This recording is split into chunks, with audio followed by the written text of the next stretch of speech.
Saving za maana sana. Yaani ile ni jitihada za kwake private.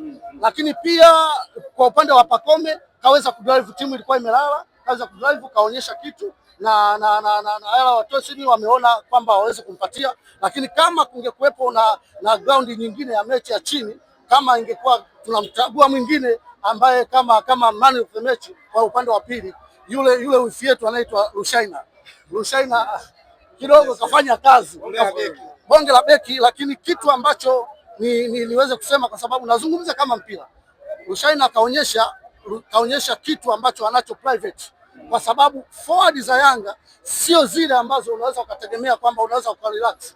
Kwa hiyo kacheza, yani ile wanasema tone la mwisho la damu, kaonyesha uwezo. Kwa hiyo nguvu ya upande wa pili imeonekana kwa upande wa Rushaina. Maana hiyo akitaka kustaafu soka mvuto upande wa pili.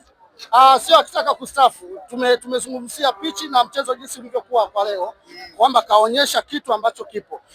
Watani hawajaja kama walivyokuwa wanakuja mara ya kwanza. Wametulia kama Fadlu walivyosema, hii mechi itakuwa kwa ngumu, ndio maana unaona kitu ambacho wameweza kuonyesha kwa mchezaji mmoja mmoja, na wakiendelea namna hii watajenga timu. Lakini kwenye upande wangu mimi nipongeze sana scout ambayo inaongozwa na Engineer Hersi kwa machaguo ambaye katuletea mchezaji mmoja mmoja, walioingia na waliotoka wote ni fire. Asante.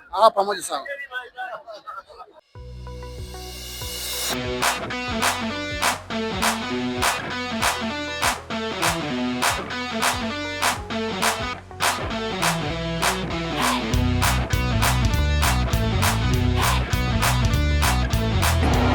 Ilikuwa ni 4-1. Kibu Dennis Prosper nyota Mzizi akaikuta akaiweka pabaya.